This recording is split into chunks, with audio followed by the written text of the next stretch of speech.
7 star hotel में जहां एक लड़की दुल्हन के लिबास में सजी धजी मिरर के आगे बैठी थी।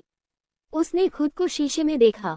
व्हाइट वेडिंग गाउन प्लस हाथों में ग्लोव्स, लंबे काले बाल जिन्हें हाफ कल कर रखे थे, दूध सी रंगत और तारों सा दमकता बदन, हिरनी सी खूबसूरत आंखें जिनमें हीरे की मानिंद हरी पुटियां, उन आंखों में और रौनक बकशती वो घनी पलके, छोटी सी नाक, गुलाब की पंखुड़ियों जैसे नर्म नाजुक गुलाबी होंठ, सुराहीदार गले में पिंक रूबी पेंडेंट जो खुद भी बेहद नाजुक था। सब कुछ मिलाकर कयामत। इतनी खूबसूरत कि अगर चांद भी देख ले तो शर्मा जाए। वो लड़की अपने आप को देख नजरें झुकाए मुस्कुरा दी। उसने हाथ में पहनी रिंग को देखा और उन खूबसूरत पलों खो गई। आध्या, मैं तुमसे बहुत प्यार करता हुआ आज से नहीं बल्कि उस पहली मुलाकात से जब मैंने तुम्हें देखा था। मैं तुम्हें अपनी जिंदगी में शामिल करना चाहता हूँ Avya. I love you, you will marry me. एक लड़का हाथ में रेड रोजेस पकड़े तो दूसरे में रिंग लिए घुटनों के बल बैठा था। सामने खड़ी अव्या नम निगाहों से उसे ही देख रही थी। आसपास मौजूद लोग उसे हाँ करने का कह रहे थे। अव्या आंखों में आंसू लिए उस लड़के के आगे अपना हाथ बढ़ा के बोली, yes Akshay, I will marry you. इतना सुन उस लड़के ने खुशी से अव्या के हाथ में रिंग पहना दी और उसके हाथ को चूम लिया। जिसके साथ अव्या प्रेजेंट में वापस आई। उसने मुस्कुराते हुए कहा, अक्षय, सिर्फ तुम ही नहीं बल्कि मैं भी तुमसे बेहद प्यार करती हूँ, पर शायद तुमसे थोड़ा काम। आज के बाद हम हमेशा के लिए एक दूसरे के हो जाएंगे। हमेशा हमेशा के लिए। जहाँ तुम होंगे मैं होंगी और हमारा प्यार होगा। कहते हुए अव्या ने उस रिंग को चूम लिया। उसकी वो खूबसूरत आंखें इस बात का सबूत दे रही थी कि वो अक्षय को कितना चाहती है। अव्या ने एक नज़र वॉल पर टंगी घड़ी को देखा और फिर खुद से बुड़बुड़ाते हुए बोली, तारांकन, अक्षय अभी तक आए नहीं। मैरिज रजिस्टर ऑफिस नहीं जाना है क्या? अव्या इतना ही बोली थी कि उसका मोबाइल रिंग करने लगा। अव्या खुश होते हुए बोली, अक्षय का कॉल होगा। उसने चार्ज पर लगे मोबाइल को निकला। देखा तो किसी अननोन नंबर से कॉल आ रहा था। अव्या ने उठाकर मोबाइल को कान पर लगाया तो सामने से बड़ी ही आकर्षक आवाज आई, शादी करने जा रही हूँ। इस आवाज को सुन पहले तो अव्या हैरान हो गई, मगर दूसरे ही पल गुस्से से बोली, कौन हो तुम? तुम्हारी प्रॉब्लम क्या है कि यो बार बार मुझे कॉल कर परेशान कर रहे हो? प्रॉब्लम मुझे कुछ नहीं है, बस मैं इतना चाहता हूँ तुम एक बार और इस शादी के बारे में सोच लो। कहीं एक गलती जिंदगी भर का रोग न बन जाए। उस शख्स की बात सुन अव्या चिढ़ते हुए बोली, तुम होते कौन हो मुझे बताने वाले? मैं क्या करूं और क्या ना करूं? तो तुम मेरी बात नहीं मानोगी? उस अनजान शख्स ने कहा तो अव्या तुरंत बोल पड़ी, मेरा जवाब वही रहेगा जो पहले था। मैं अक्षय से बहुत प्यार करती हूँ, इतना कि तुम सोच भी नहीं सकते। इसीलिए अब अपनी बकवास बंद करो और खबरदार जो दोबारा मुझे कॉल किया तो। अच्छा, जैसे ही कॉल कट करने को हुई वो शख्स हल्का सा हंसते हुए बोला, प्यार? ओह, तो आप उससे प्यार करती है? ठीक है, कुछ फोटोज सेंड कर रहा हूँ, जरा उस पे गौर फरमाइएगा। इतना बोल कॉल कट हो गया और अव्या बस हेलो हेलो करती ही रह गई। अव्या मन में इस कॉल के बारे में सोच ही रही थी कि उसके मोबाइल में कई सारे नोटिफिकेशन आए, जिन्हें अव्या देखने लगी। ये नोटिफिकेशन उन अनजान दोबारा भेजी गई फोटोज के थे। अव्या इग्नोर करना चाहती थी, लेकिन पता नहीं क्यों इग्नोर कर नहीं पाए और लास्ट में उसने वो फोटोज देख ली। जैसे जैसे वो देखती उसके हाथ कांपने लगते, आंखों से आंसू निकालने लगते। एक फोटो देखकर तो उसके कदम ही लड़खा गए, जिसमें अक्षय किसी लड़की के साथ एक बेड पर अस्त व्यस्त हालत में था। ना उसके बदन पर कुछ था और न ही उस लड़की के बदन पर। दोनों इतने एक दूसरे के करीब थे कि हवा भी पास ना हो। अव्या के हाथ से मोबाइल छूटकर गिर गया। उसकी आंखों से आंसू बहे जा रहे थे। वो परेशान होकर खुद को ही दांत लगाते हुए बोली, ये नहीं हो सकता। मेरा अक्षय कभी मुझे चीट नहीं कर सकता, कभी नहीं। ये सब झूठ है। बाजार में ऐसे कई फोटोज मिलती है, जैसे एडिट कर एक को इंसान क्या से क्या बना देता है। अव्या अपने आंसुओं को साफ करती हुई आगे बोली, तारांकन अव्या, तुम अक्षय के ऊपर शक कर रही हो, अपने प्यार के ऊपर नहीं। तुम्हारा प्यार इतना भी कमजोर नहीं है जो किसी अनजान के कहने पर टूटकर बिखर जाए। अव्या खुद को समझा तो रही थी, लेकिन दिल बार बार उन्हीं फोटोज पर जाकर रुक जाता। तभी मोबाइल एक बार फिर रिंग होने लगा। अव्या की कॉल उठाने की हिम्मत नहीं हो रही थी। बजते बजते मोबाइल बंद हो गया। दूसरी बार फिर बजा। इस बार अव्या ने कॉल उठा लिया तो सामने से वही अनजान शख्स बोला, फोटोज देखी? अव्या गुस्से से चीखते हुए, बंद करो अपना बेहुदा मजाक।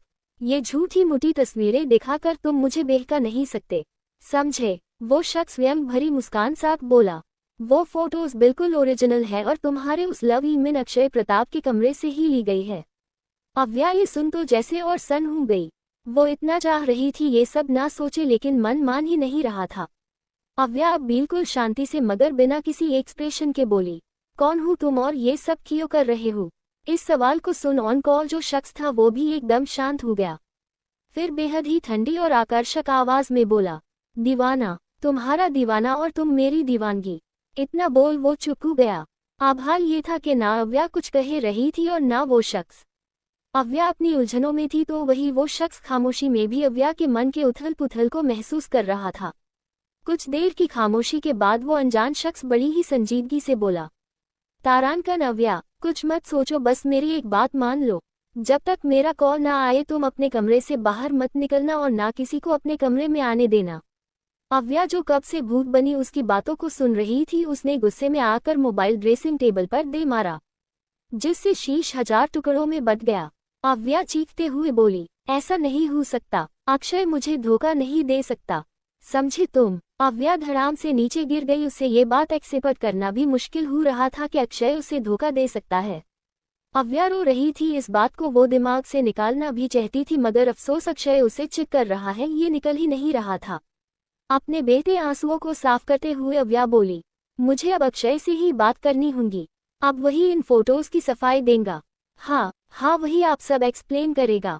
अव्या खुद को संभालते हुए उठी, अपने मोबाइल को इधर उधर ढूंढने लगी, लेकिन याद आया उसने तो गुस्से में आकर मोबाइल को ही शीशे पर तोड़ दिया। अव्या अब लैंडलाइन के पास गई और किसी को कॉल करने लगी। कुछ रिंग के बाद ही कॉल रिसीव हुआ। इस वक्त अक्षय कहाँ है? अक्षय की पर्सनल असिस्टेंट चेक करती हुई बोली, मैम सर अभी होटल में नहीं है। उसकी घबराई हुई आवाज को सुन अव्या समझ गई वो झूठ बोल रही है, इसीलिए बिना कुछ कहे उसने कॉल कट कर दिया और अपने कदम कमरे की एग्जिट की ओर बढ़ा दिए। अव्या कमरे से निकलकर गलियारे में आ गई। इस बात को भूल करके उस अनजान शख्स ने उसे कमरे से बाहर निकलने से सख्त मना किया है। जैसे जैसे उसके कदम अक्षय के कमरे की ओर बढ़ रहे थे, हालत और दिल अजीब तरह से धड़के जा रहा था। फिर भी बिना रुके वो अक्षय के कमरे के आगे आकर खड़ी हो गई। अब आगे क्या होगा जानने के लिए बने रहिए हमारे साथ। मेरी इस नोवेल को भी पढ़े। उम्मीद करती हूँ आप सभी को ये काफी पसंद आएगी। और एक बात, स्टोरी पढ़ने के बाद अपने कमेंट देने मत भूलना। खूबसूरती, ये खूबसूरती इतनी अच्छी चीज है ना, लेकिन क्या हो जब यही खूबसूरती हमारी सबसे बड़ी मुसीबत बन जाए। डॉक्टर मिशिका रायचंद, जो सक्सेसफुल डॉक्टर होने के साथ साथ बला की खूबसूरत है, इतनी कि कोई एक नज़र देख ले तो बस देखता ही रह जाए। उसकी यही खूबसूरती एक दिन उसे ऐसी जगह लाकर खड़ा कर देती है जहां ना तो सांसें उसकी है ना ही जिंदगी। सबका कंट्रोल एक इंसान के पास है और वो है द अंडरवर्ल्ड किंग और बिजनेस के बादशाह कहे जाने वाले शिवांग सिंह राजपूत। क्रूर, हार्टलेस या इमोशनलेस, जिसे अपने और अपने कुछ खास लोगों के अलावा किसी से कोई मतलब नहीं। ऐसे एक दिन उसका दिल आ जाता है मासूम डॉक्टर मिशी पर, और कब वो उसका जुनून बन जाती है खुद शिव को भी नहीं पता। लेकिन फिर आए कुछ ऐसे राज जिन्हें देख कब ये जुनून बेदंतेहा नफरत में बदल गया और शिव बना बैठा मिशी को अपना दुश्मन। ऐसा दुश्मन जिसे शिव फूटी आंख नहीं देख सकता। आखिर कौन से राज है जिसने जुनून को नफरत में बदल दिया? क्या मिशी संभाल पाएगी इस नफरत से भरे जुनून को? 7 स्टार होटल, प्राइवेट रूम। तारांकन बेबी क्या कर रही हूँ? मैं लेट हो रहा हूँ। बेड पर बैठा अक्षय अपने कपड़े पहनते हुए बोला तो पीछे से एक लड़की उसे बही में कस होठों को बेतहाशा चूमने लगी। अक्षय भी उसकी किस में साथ देने लगा और दूसरे ही पल उस लड़की को आगे खिंच वाइल्ड किस करने लगा। देखते ही देखते दोनों फिर एक दूसरे में मदहोश होने लगे। अक्षय उस लड़की को बेड पर लेटा खुद उसके ऊपर गया। कुछ ही देर में प्यार का खेल शुरू हो गया। जहां अक्षय की तेज सांसों का शोर था तो उसी के साथ उस लड़की की सिसकियों का। प्यार को परवान चढ़ाने के बाद दोनों बदन अलग हुए। अक्षय बेड से उठा, अपने कपड़े पहन साइड टेबल से मोबाइल उठाकर उसे चेक करने लगा। वही वो लड़की खुद को चादर से करवर बैठ गई और एकटक अक्षय को देखने लगी। वही अक्षय उससे बाय बोल दे से ही जाने को हुआ, उस लड़की ने पीछे से रोक लिया। मीरा, अब मैं नहीं रुक सकता, ऑलरेडी काफी लेट हो चुका हूँ। मीरा अक्षय की आंखों में देखते हुए बोली, डार्लिंग इतनी जल्दी भी किया है चले जाना? 1 मिनट कहीं ऐसा तो नहीं तुम उस सुकोल अव्या से शादी करने के लिए तड़पे जा रहे हो? मीरा नाराजगी से बोली, जिस पर अक्षय मुस्कुराते बोला, सही कहा तुमने बेबी, तड़प रहा हूँ लेकिन उससे शादी करने के लिए नहीं बल्कि उसकी करोड़ों की प्रॉपर्टी के लिए, जो शादी करते ही मेरी हो जाएगी। मीरा मुस्कुराते हुए बोली, मेरे कुछ समझ नहीं आया, मतलब तुम खुद इतने बड़े खानदान से हो, खुद का एम्पायर है, इतना पैसा है कि तुम एक दिन में खरबों भी खर्च कर दो तो कोई फर्क नहीं पड़ने वाला, फिर उस अव्या की प्रॉपर्टी तुम्हें क्यों चाहिए? अक्षय व्यंग भरी मुस्कान के साथ बोला, इतना सब कुछ मेरा नहीं है, इसमें कई हिस्सेदार भी है जो एक ना एक दिन अपना अपना लेकर निकल जाएंगे और मेरे हाथ चंद टुकड़ों के अलावा कुछ नहीं आएगा, इसीलिए इतनी शानदार प्लानिंग करनी पड़ रही है। मीरा अदा से अक्षय की बॉडी पर उंगली फिराते हुए बोली, डार्लिंग, आज तो तुम्हारी शादी है, क्यों ना शादी से पहले तुम्हारी फर्स्ट नाइट को एंजॉय करे। अक्षय उसके हाथ को पकड़ टेढ़ा मुस्कुराते हुए बोला, बाकी का किसी और दिन अभी जाना होगा, शादी करके अपनी मंजिल भी तो पानी है। मीरा अक्षय का मुस्कुराता हुआ चेहरा देख हल्के गुस्से में बोली, तुम्हें प्रॉपर्टी ही चाहिए तो तुम ऐसे भी तो उसे ले सकते हो, इसमें शादी करने की क्या जरूर है। अक्षय पास रखे टेबल से वाइन उठाकर उसे पीते हुए बोला, तारांकन बेबी, ऐसा हो जाता अगर वो कैलाश दीवान चालाकी ना करता, साला मरने से पहले अपनी कुल संपत्ति उस अव्या के नाम कर गया। अगर मुझे मालूम होता ना वो ऐसा कुछ करने वाला है तो माँ कसम सीढ़ियों से नहीं सीधा बम से उड़ा देता उसे। मीरा ये सुन हैरानी से बोली, मिस्टर दीवान को तुमने मारा है? अक्षय टेढ़ा मुस्कुराते हुए बोला, हाँ, बेचारे को मैंने मारा है, वैसे प्लान तो नहीं था लेकिन उसे मुझ पर शक हो गया था इसलिए रास्ते से हटाना पड़ा, कुछ नहीं आएगा इसीलिए इतनी शानदार प्लानिंग करनी पड़ रही है। मीरा अदा से अक्षय की बॉडी पर उंगली फिराते हुए बोली, डार्लिंग, आज तो तुम्हारी शादी है, क्यों ना शादी से पहले तुम्हारी फर्स्ट नाइट को एंजॉय करे। अक्षय उसके हाथ को पकड़ टेढ़ा मुस्कुराते हुए बोला, बाकी का किसी और दिन अभी जाना होगा, शादी करके अपनी मंजिल भी तो पानी है। मीरा अक्षय का मुस्कुराता हुआ चेहरा देख हल्के गुस्से में बोली, तुम्हें प्रॉपर्टी ही चाहिए तो तुम ऐसे भी तो उसे ले सकते हो, इसमें शादी करने की क्या जरूर है। अक्षय पास रखे टेबल से वाइन उठाकर उसे पीते हुए बोला, तारांकन बेबी, ऐसा हो जाता अगर वो कैलाश दीवान चालाकी ना करता, साला मरने से पहले अपनी कुल संपत्ति उस अव्या के नाम कर गया। अगर मुझे मालूम होता ना वो ऐसा कुछ करने वाला है तो माँ कसम सीढ़ियों से नहीं सीधा बम से उड़ा देता उसे। मीरा ये सुन हैरानी से बोली, मिस्टर दीवान को तुमने मारा है? अक्षय टेढ़ा मुस्कुराते हुए बोला, हाँ, बेचारे को मैंने मारा है, वैसे प्लान तो नहीं था लेकिन उसे मुझ पर शक हो गया था इसलिए रास्ते से हटाना पड़ा। यहाँ ये दोनों बातों में लगे थे कि तभी कोई चीज गिरने की आवाज आई, जिससे दोनों का ध्यान डोर की ओर गया, जहाँ अध्या लाल आंखों से उन्हें ही घूर रही थी। अपने देव के कातिल को देख उसके कदम डगमगा गए, जिस कारण टेबल पर रखा वास गिरकर चकनाचूर हो गया। अपने सामने अव्या को देख अक्षय और मीरा एकदम हैरान थे, उन्हें डर था कहीं अव्या ने सब कुछ सुन तो नहीं लिया। अक्षय झट से अव्या के पास आया और अपनी सफाई पेश करते हुए बोला, तारांकन अवो मैं जो तुम में सा। अक्षय इतना ही बोल पाया था कि एक जोरदार थप्पड़ की आवाज पूरे कमरे में गूंज गई। मीरा ने अपने मुंह पर हाथ रख लिया तो वही अक्षय गल पर हाथ रखे अव्या को देखने लगा, जो गुस्से से लाल हुई अक्षय को कॉलर से पकड़ झंझोड़ते हुए बोली, यू बास्टर्ड, तुमने मेरे देव को इतनी बेरहमी से मार डाला, क्या बिगाड़ा था उन्होंने तुम्हारा? कितना भरोसा करते थे वो तुम पर, उनके भरोसे का तुमने ये सिला दिया। इतना बोल अव्या ने अक्षय को चक्का दे दिया, जिससे अक्षय गिर पड़ा। मीरा दौड़ के अक्षय के पास आई, उसे उठाते हुए चिल्लाकर अव्या से बोली, तुम्हारी हिम्मत कैसे हुई मेरे अक्षय को धक्का देने की? अव्या जलती हुई निगाह मीरा पर डालते हुए अपने आंसुओं को पोंछते हुए बोली, मेरे देव की मौत का बदला तो मैं तुमसे लेकर रहूंगी अक्षय खन्ना। तुम्हें तिलके तिलके के लिए ना तरसा दिया तो मेरा नाम भी अव्या दीवान नहीं। Just wait and watch. उद्धरण चिन्ह। अव्या जाने को हुई लेकिन तुरंत अक्षय एक्शन में आया और अव्या का हाथ पकड़ उसे दीवार से सटाकर बेचारी की गर्दन दबोच ली। अव्या छटपटाने लगी तो वही अक्षय दांत पिसते हुए बोला, तू तो सोने की चिड़िया है मेरी आवो, मैं इतनी आसानी से तुझे मेरा बना बनाया प्लान खराब करने नहीं दे सकता। अव्या की आंखों से आंसू निकलने लगे, वो अब अपनी किस्मत को कोस रही थी। आखिर जिसके लिए वो पूरी दुनिया, यहाँ तक अपने पेरेंट्स से लड़ी, आज वही उसके पिट पर छुरा घोंप रहा है। अव्या घुटी घुटी सांसें लेने लगी। अक्षय ने उसे पकड़ ही कुछ हिस्सा रखा था। अक्षय मीरा की ओर देखते हुए बोला, तारांकन डार्लिंग जरा वो रस्सी पास करना।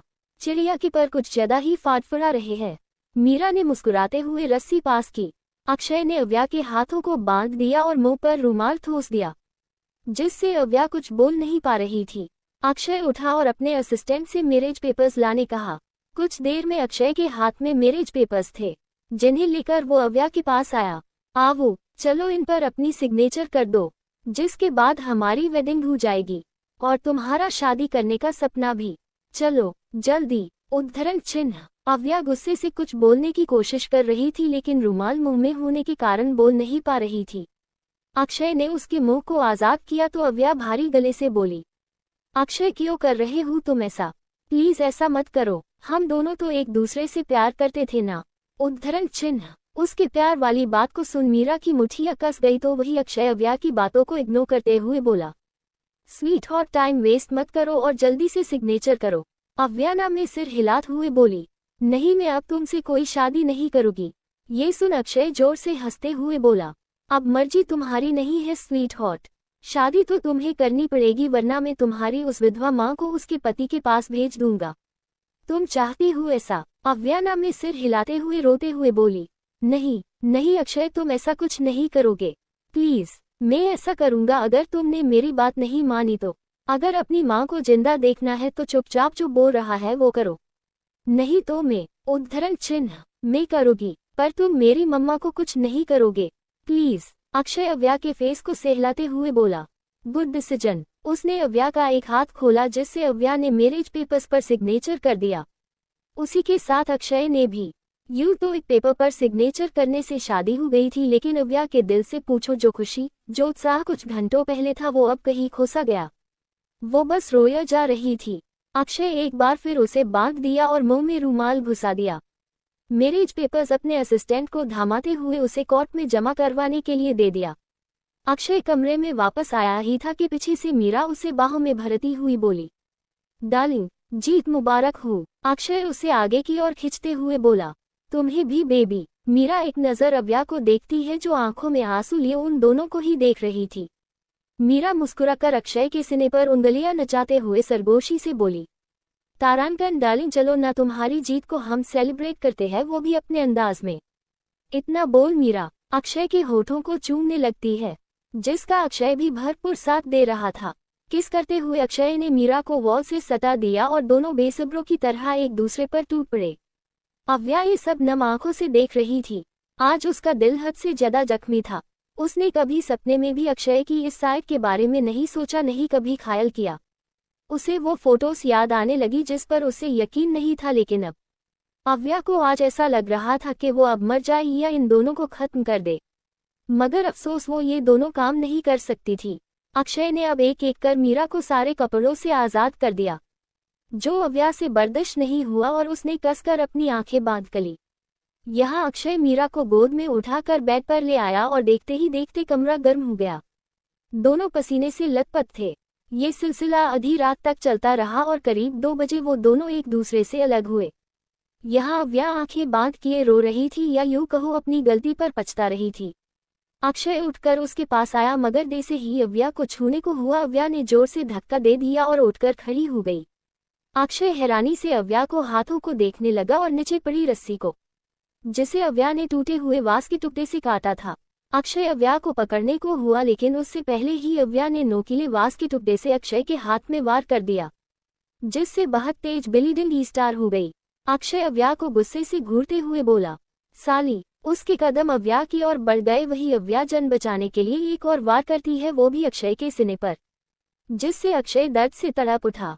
अक्षय गुस्से से उबलते हुए उसकी ओर तेजी से बढ़ने लगा, लेकिन आज अव्या ने भी सोच लिया था कि वो अपने डैन की मौत का बदला उससे लेकर ही रहेगी, जिससे दोनों में काफी देर तक हाथापाई चली।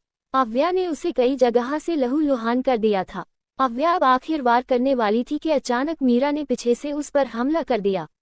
अब अव्या का ध्यान मीरा पर चला गया। उसने उसे धक्का दे दिया और एक बार फिर अक्षय को निशाना बनाने लगी। उसने टेबल पर रखा चाकू उठा लिया। अक्षय भी काफी जरामी हम चुका था, इसलिए लड़खड़ाने लगा। अव्या ने जैसे ही उसे चाकू मारना चाहा, उससे पहले ही वो दर्द से तड़प उठी। चाकू हाथ से छूट गया। अव्या ने अपने पेट की ओर देखा, जहां वाइन की बोतल घुसी थी। फिर उसने साइड देखा तो ये बोतल मारने वाली कोई और नहीं मीरा ही थी। मीरा को देख अव्या की आंखों से आंसू जारी हो गए। आखिर मीरा वो थी जो एक टाइम पर उसकी बेइज्जती हुआ करती थी, लेकिन कुछ सालों पहले ही ये दोनों एक दूसरे की जानी दुश्मन बन गई। या यूं कहो मीरा अव्या की जानी दुश्मन बन गई और आज अव्या पर हमला कर उसने सबूत भी दे दिया। मीरा ने झटके से बोतल बाहर निकाली जिसके साथ ही अव्या की चीख भी मिट गई। मुस्कुराते हुए मीरा ने दूसरा वार भी किया। अव्या दर्द से बिलक उठी। देखते ही देखते अव्या अपने ही खून से लथपथ हो गई। अव्या दर्द से अटकते हुए बोली, तारांकन मेरी दोस्ती का अच्छा सिला दिया है तुमने मीरा। तारांकन दोस्त नहीं दुश्मन थी तुम मेरी, सिर्फ और सिर्फ दुश्मन, समझी? मीरा गुस्से से उबलते हुए बोली। अव्या मुस्कुरा उठी। उसके कदम लड़खड़ा रहे थे। अक्षय ने अव्या के बदल पकड़ लिए और उन्हें खींचते हुए बोला, साली तूने मुझ पर हाथ उठाया, मुझ पर? कहते हुए अक्षय ने 2-3 थप्पड़ अव्या के गालों पर लगा दिए। दर्द से अव्या का खूबसूरत चेहरा बिल्कुल बेनूर हो गया। रोने से उसकी आंखें लाल और सूज गई। आंसू अभी तक जारी थे लेकिन होठों पर मुस्कान सजाए और धीरे से बोली, तारांकन तुम्हें भी मैं कभी नहीं भूलूंगी अक्षय। अगर एक और मौका दिया ना जिंदगी ने मुझे अपनी गलती सुधारने का तो कभी तुमसे प्यार नहीं करूंगी, क्योंकि तुम मेरे प्यार के लायक नहीं थे। तारांकन ओह यू मीन पुनर्जन्म एट ऑल? अक्षय हंसते हुए आगे बोला, ठीक है लेकिन उससे पहले तो तुम्हें मरना पड़ेगा। कियो बेबी, डिड आई से इट राइट? मीरा सीने पर हाथ बांधे एविल स्माइल करते हुए बोली, of course darling you said absolutely right. अगर दोबारा जिंदा होना है तो पहले मरना पड़ेगा। तारांकन कर देते हैं इसकी लास्ट इच्छा पूरी। अक्षय देवल स्माइल करते हुए बोला तो मीरा उसे रोती हुई बोली, 1 मिनट बेबी, 1 मिनट। मीरा अव्या के पास आई जो बुरी तरह कमजोर हो चुकी थी। बॉडी से बहुत सारा खून निकल चुका था। अव्या थकी हुई नजरों से मीरा देखने लगी। वही मीरा की नजर तो अव्या के गले में पड़े पिंक रूबी पेंडेंट पर थी, जिसे उसने झटक से खींच लिया। अव्या दर्द से चीख उठी। गले पर कट लग गया और वहां से भी खून निकलने लगा। मीरा पेंडेंट को छूते हुए मुस्कुरा के बोली, तारांकन फाइनली ये मैंने तुमसे छीन ही लिया। अव्या लड़खड़ाते हुए मीरा की ओर बढ़ने लगी।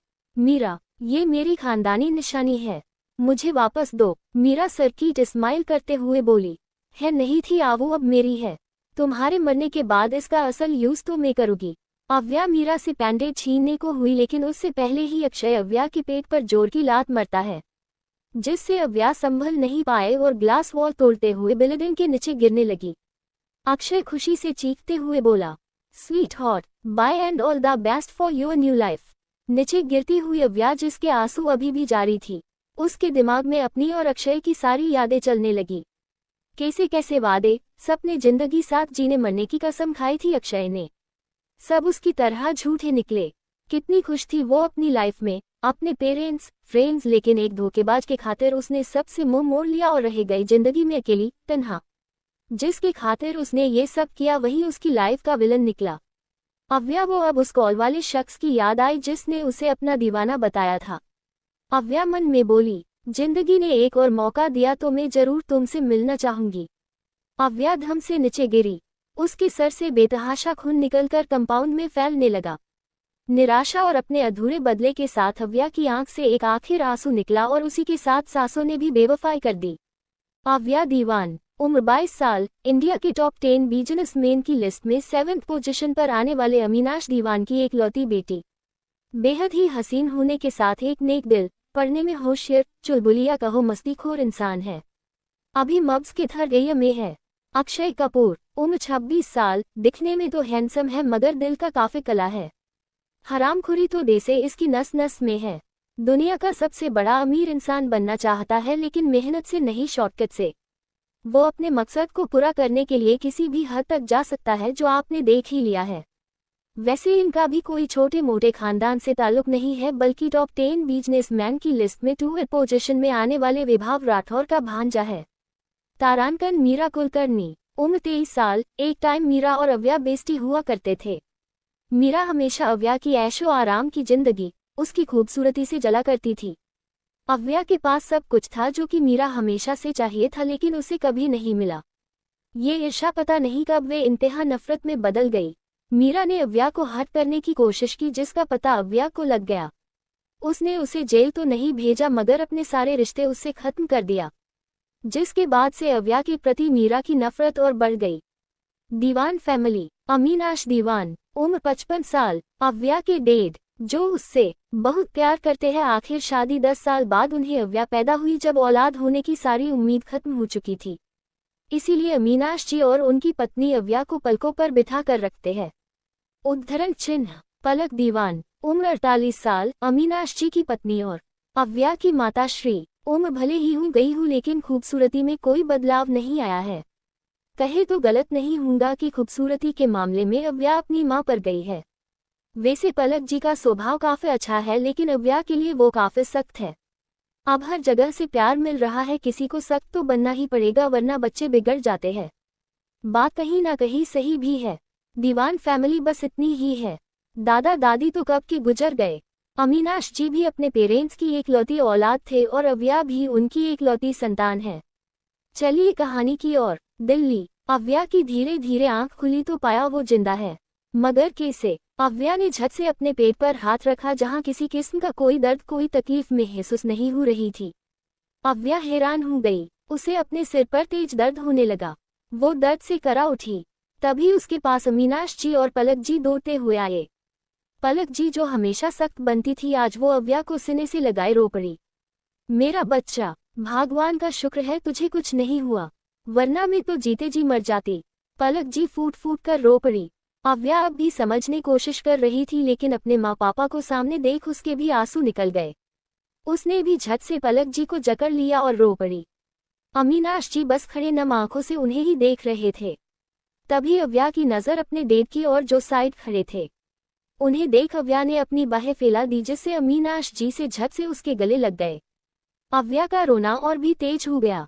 अपने डैड की मौजूदगी से अव्या को यकीन हो गया वो कोई सपना नहीं देख रही, ये हकीकत है। अव्या के सिर को सहलाते हुए अमीनाश जी बोले, तारांकन क्यों करती हूँ आप ऐसा प्रिंसेस, ये जानते हुए भी आप हमारे जिगर का टुकड़ा है। आपकी जरा सी चोट हमें छाननी कर देती है। अमीनाथ जी हल्की नाराजगी से बोले। ऐसे तो अमीनाश जी कभी अव्या पर गुस्सा नहीं करते, चाहे फिर वो इतना भी बड़ा कांड क्यों ना कर दे, लेकिन जब बात उसकी या हेलत की आती है तो अमीनाश जी नाराजगी जताते में पीछे नहीं हटते थे। उनकी चिंता देख अव्या मुस्कुराते हुए बोली, ई मिस यू डैड, आप नहीं जानते मैंने आपको कितना मिस किया। उद्धरण चिन्ह। अव्या की बात सुन अमीनाश जी ना समझी में पलक जी को देखने लगे। उन्होंने ने कंधे उचका दिए। अमीनाश जी अव्या को खुद से दूर कर मुस्कुराते हुए बोले, सिर्फ 1 वीक ही आप हमसे दूर रही तो इतना मिस किया। अव्या को कुछ समझ नहीं आया। उसने एक नज़र चारों ओर देखा तो हॉस्पिटल के विप वार्ड के बेड पर बैठी थी। तभी अमीनाश जी कुछ सोचते हुए बोले, अरे हम उस इंसान को तो भूल ही गए जिसने प्रिंसेस को बचाया था। अव्या हैरानी से अपने माँ पापा की ओर देखने लगी, जिस पर अमीनाश जी बाहर से एक लड़के को आने का इशारा करते क्यों करती हूँ आप ऐसा प्रिंसेस, ये जानते हुए भी आप हमारे जिगर का टुकड़ा है। आपकी जरा सी चोट हमें छाननी कर देती है। अमीनाथ जी हल्की नाराजगी से बोले। ऐसे तो अमीनाश जी कभी अव्या पर गुस्सा नहीं करते, चाहे फिर वो इतना भी बड़ा कांड क्यों ना कर दे, लेकिन जब बात उसकी या हेलत की आती है तो अमीनाश जी नाराजगी जताते में पीछे नहीं हटते थे। उनकी चिंता देख अव्या मुस्कुराते हुए बोली, ई मिस यू डैड, आप नहीं जानते मैंने आपको कितना मिस किया। उद्धरण चिन्ह। अव्या की बात सुन अमीनाश जी ना समझी में पलक जी को देखने लगे। उन्होंने ने कंधे उचका दिए। अमीनाश जी अव्या को खुद से दूर कर मुस्कुराते हुए बोले, सिर्फ 1 वीक ही आप हमसे दूर रही तो इतना मिस किया। अव्या को कुछ समझ नहीं आया। उसने एक नज़र चारों ओर देखा तो हॉस्पिटल के विप वार्ड के बेड पर बैठी थी। तभी अमीनाश जी कुछ सोचते हुए बोले, अरे हम उस इंसान को तो भूल ही गए जिसने प्रिंसेस को बचाया था। अव्या हैरानी से अपने माँ पापा की ओर देखने लगी, जिस पर अमीनाश जी बाहर से एक लड़के को आने का इशारा करते हैं। वो लड़का जैसे ही अंदर आया अव्या के होश उड़ गए, मगर अगले ही पल आंखों में नमी संग दर्द भी उमड़ आया। अमीनाश जी उस लड़के से अव्या को मिलवाते हुए बोले, तारांकन प्रिंसेस से मिलो, ये है अक्षय कपूर, इन्होंने आपको हॉस्पिटल पहुंचाया था। अक्षय को देख उसके सारे जख्म ताज़ा हो गए। दिल में टीस सी लगी। अक्षय ने मुस्कुराते हुए अव्या से उसका हाल पूछा, मगर अव्या तो बस एकटक अक्षय को घूर रही थी। उसकी आंखें दबाने लगी। अक्षय अपने सवाल के जवाब का इंतजार करने लगा। वही अब अमीनाश जी और पलक जी भी अव्या के बिहेवियर को समझने की कोशिश करने लगे। अव्या अपना सिर पकड़ते हुए बोली, मम्मा, हमारे सिर में दर्द हो रहा है। पलक जी तुरंत अव्या के बगल में बैठते हुए बोली, बेटा सिर में चोट लगी है, तुम लेट जाऊं। अमीनाश आप डॉक्टर को बुलाइए। अमीनाश जी डॉक्टर को बुलाने चले गए। यहाँ अक्षय अब पूरी तरह इग्नोर हो चुका था, जिससे उसने मुठियां कस ली और बिना कुछ बोले वार्ड से बाहर आ गया। कुछ देर बाद अमीनाश जी और पलक जी अक्षय के साथ बाहर खड़े थे। पलक जी हाथ जोड़ते हुए बोली, थैंक यू बेटा, हमारी जिंदगी हमें वापस लौटाने के लिए। तुम नहीं जानते तुमने कितना बड़ा एहसान किया है हम पर। तारांकन, हाँ बेटा, अगर आज तुम वक्त पर हमारी बेटी को हॉस्पिटल ना लाते थी शायद डॉक्टर भी कुछ ना कर पाते। अक्षय पलक जी के हाथों को नीचे करते हुए बोला, अंकल आंटी आप ये कैसी बातें कर रहे हैं। जीवन लेना या देना उस भगवान के हाथों में होता है, न कि हम जैसे छोटे मोटे इंसानों के हाथ में। वैसे भी इंसान का ही काम होता है दूसरे इंसान की मदद करना। फिर तो ये एक्सीडेंट मेरे सामने हुआ था तो क्यों ना हेल्प करता। अब आप बार बार थैंक यू बोल मुझे शर्मिंदा मत कीजिए। अक्षय ने बड़ी ही नम्रता से कहा तो पलक जी प्यार से उसके सिर पर हाथ रखती हुई बोली, इतने अच्छे संस्कार है तुम्हारे बेटा, भगवान तुम्हें हमेशा खुश रखे।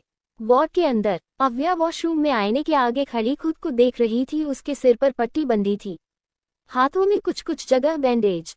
अव्या ने अपने आप को देखा और सारी कड़ियों को जोड़ने लगी।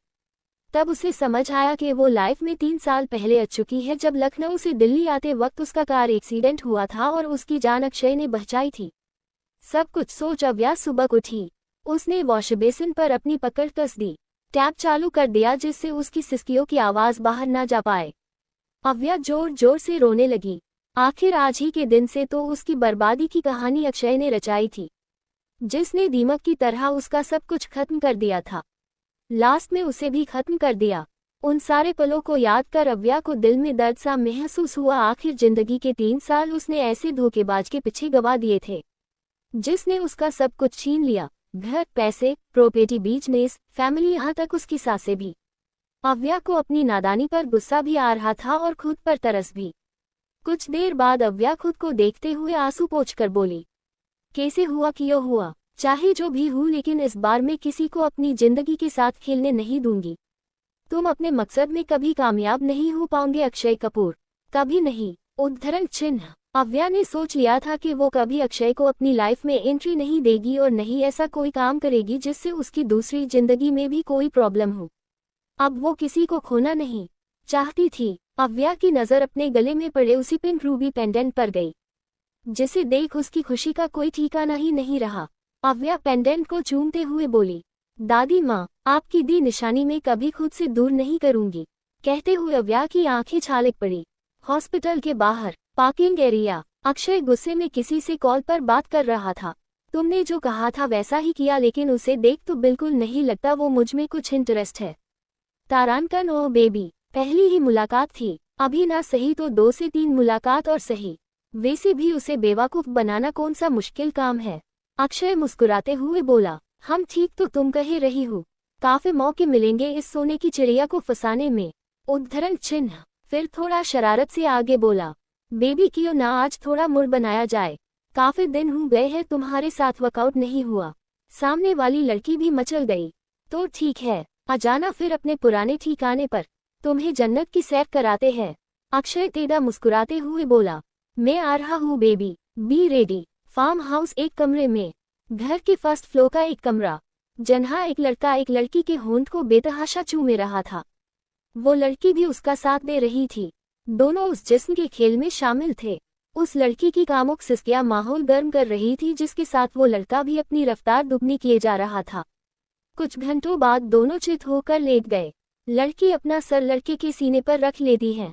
तारांकन, तुम तो दिन प्रतिदिन बहुत रोमांटिक होते जा रहे हो। खुश कर दिया तुमने तो डार्लिंग, खुश करने वाला काम तो तुमने किया है बेबी मेरे प्लेन में मेरा साथ देने के लिए। अगर तुम साथ ना होती तो शायद मैं इतनी जल्दी उस अव्या दीवान तक ना पहुंच पाता। ये लड़का अक्षय और उसके साथ मीरा थी। मीरा अक्षय की आंखों में देखते हुए बोली, मैं तुमसे प्यार करती हूँ अक्षय, तुम्हारे लिए कुछ भी कर सकती हूँ। फिर वो अव्या क्या चीज है? अक्षय मुस्कुराते हुए बोला, जहाँ तक मैं जानता हूँ तुम दोनों तो बेस्ट फ्रेंड थी ना, फिर अपनी बेस्ट फ्रेंड को धोखा देकर मेरी हेल्प करना। अक्षय इतना ही बोल पाया था कि मीरा गुस्से से लाल हो गई और सख्त आवाज में बोली, कोई बेस्ट फ्रेंड नहीं है, वो मेरी है तो सिर्फ दुश्मन। जिसे मैं बर्बाद होता देखना चाहती हूँ।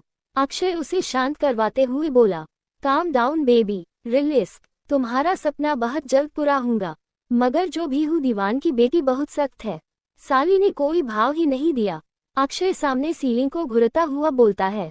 मीरा उसे घूरते हुए बोली, तुम्हें उसकी अटेंशन चाहिए थी।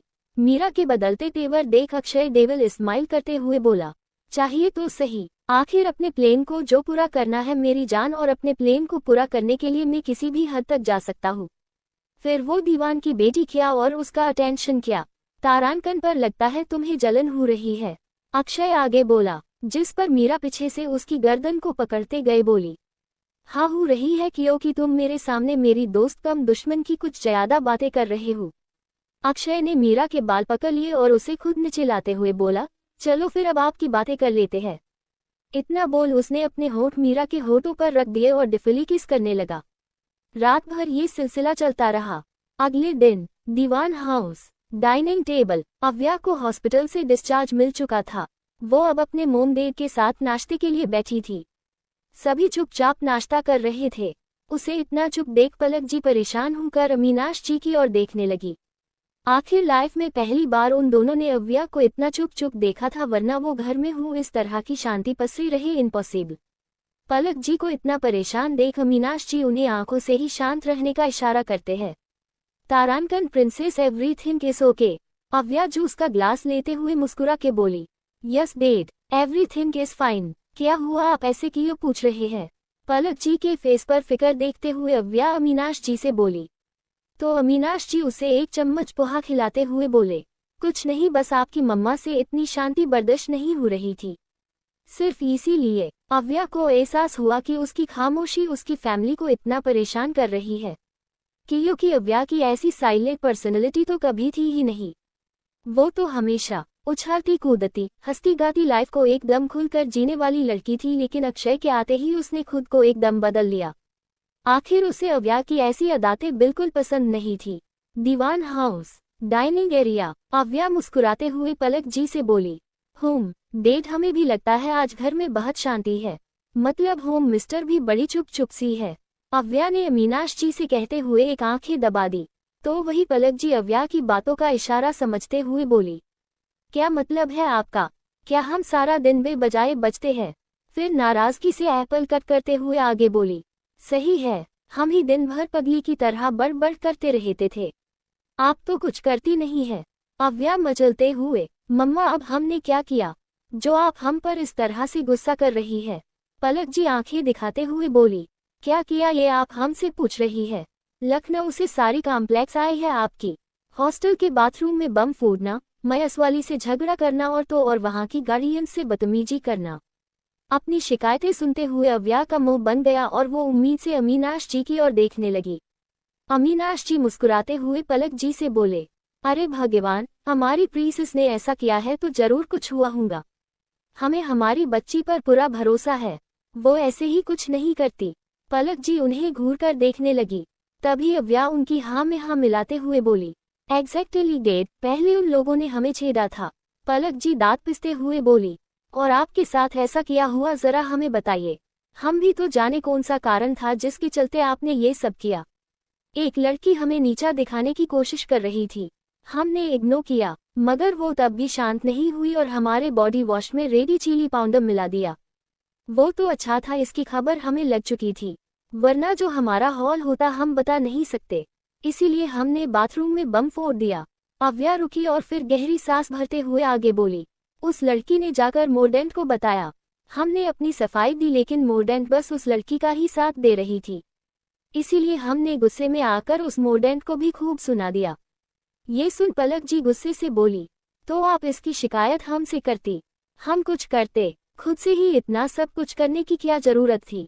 तारांकन आपसे बताते और आप प्रिंसिपल से कहती, प्रिंसिपल उस लड़की और मोर्डेंट को बस कुछ दिन के लिए रेस्टिगेट करती, जिसके बाद भी वही करती और शायद हमें कमजोर मानकर इससे भी कुछ बड़ा करती जो हमसे बर्दाश्त नहीं होता। बस इसीलिए खुद से सब अपने हिसाब से कर दिया। अव्या अपना नशता करने लगी। तो वही उसकी बातों को सुन जहां अमीनाश जी सहन कर रहे थे तो पलक जी कुछ शांत थी। वो भी समझ रही थी कि जो भी उन लोगों ने किया ठीक नहीं था। एक बार फिर सभी टेबल पर शांति पसर गई। तीनों लोग अपना अपना खाना खा रहे थे।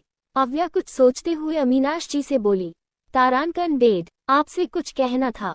अमीनाश जी बोलने का इशारा करते हैं तो अव्या जूस के ग्लास को घुमाते हुए बोली, हम मेडिकल ड्रॉप कर रहे हैं और अपना फैमिली बिजनेस ज्वाइन करना चाहते हैं। ये सुन अमीनाश जी, पलक जी दोनों ही हैरान हो गए। पलक जी कंफ्यूजन से बोली, लेकिन इतना बड़ा फैसला आप अचानक क्यों ले रही है? पलक जी जानती है एक डॉक्टर बनने के लिए उनकी बेटी कैसे दिन रात मेहनत करती है। जहां हर अमीर बाप की औलाद पैसों के दम पर या ऊंची पहचान के जरिए बड़े बड़े कॉलेजेस में एडमिशन लेती है, वही उनकी बेटी ने अपने दम पर इतने बड़े कॉलेज में सीट हासिल की है। फिर यूं अचानक क्यों वो छोड़ना चाहती है? ऐसे ही सवाल पलक जी के दिमाग में घूम रहे थे। वही अमीनाश जी भी संजीदगी से बोले, तारानकन हाँ प्रिंसेस, आप ऐसा क्यों कर रही है? इतने अच्छे ग्रेड से आपने अपना फर्स्ट सेमेस्टर कंप्लीट किया, फिर बीच में तारानकन कॉलेज में कोई परेशानी है या फिर कुछ और बात है? पलक जी एकदम सीरियस लुक में बोली, जिस पर अव्या मुस्कुराते हुए बोली, ऐसा कुछ नहीं है मोम डैड, सब कुछ ठीक है। जब हमारा खुद का इतना बड़ा एम्पायर है तो मेरी जिम्मेदारी है उसे संभालना। मुझे भी अपने डैड के उनके बिजनेस में सहारा बनना है, बस इसीलिए ये फैसला लिया। एंड डोंट वरी, काफी सोच समझ कर ये फैसला हमने लिया है। इतना बोल अव्या अमीनाश जी की ओर देख आगे बोली, डैड आपको हमारे लिए फैसले से कोई प्रॉब्लम तो नहीं?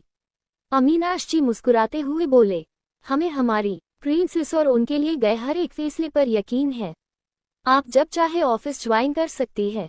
हम आज कॉलेज ट्रांसफर की सारी फॉर्मेलिटी कंप्लीट कर लेते हैं, फिर कल से ऑफिस ज्वाइन कर लेंगे। इतना बोल अव्या वहां से उठकर अपने कमरे में चली गई। पलक जी चिंता से बोली, ये लड़की क्या करना चाहती हमारे कुछ समझ नहीं आ रहा। इतनी मेहनत के बाद मेडिकल ड्रॉप कर वो अब फिर से जीरो से शुरुआत करना चाहती है। फिर अमीनाश जी की ओर देखते हुए, और आप भी उसे समझाने के बजाय उल्टा साथ दे रहे हैं। अमीनाश जी पलक जी के हाथ पर अपना हाथ रखते हुए मुस्कुरा के बोले, अव्या दीवान हमारी बेटी है। पलक और अमीनाश दीवान की हमें पूरा यकीन है। इतने बड़े फैसले के पीछे जरूर कोई बड़ी वजह होगी। आप फिक्र मत कीजिए, वो जैसा चाहती है करने दीजिए। अमीनाश जी खुशी से जूस पीते हुए, हमारी प्रिंसेस के एक फैसले ने हमारी सारी टेंशन यूं खत्म कर दी। रातों दिन हमें चिंता सताती रहती थी कि हमारे बाद हमारे इतने बड़े एम्पायर को कौन संभालेगा, लेकिन अब उसे संभालने के लिए हमारी बेटी तैयार हो गई है। अमीनाश जी खुशी देख पलक जी भी मुस्कुरा दी। आखिर वो भी इस बात से वाकिफ थी। अमीनाश जी उठे और पलक जी के फोरहेड पर किस करते हुए बोले, तारानकन अब हम चलते हैं।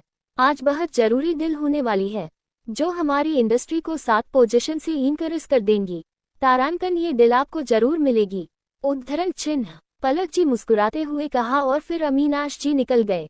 Indira Gandhi international airport, Delhi. दोपहर का वक्त। आसमान से उतरते हुए एक जेट रनवे पर आकर रुका, जिसके लैंड होते ही एक साथ कई काले कपड़े पहने आदमी हाथों में गन्स लिए निकले और पूरे एयरपोर्ट में काली चींटियों की तरह फैल गए। कुछ जेट के को घेर कर खड़े हो गए। उन आदमियों के बाद एक और शख्स निकला। Grey three piece, muscular body, perfect नेम नक्श। उसने पहले सारी सुरक्षा देखी और फिर कान में लगे ब्लूटूथ के जरिए बोला, बॉस आ रहे हैं, बी अलर्ट।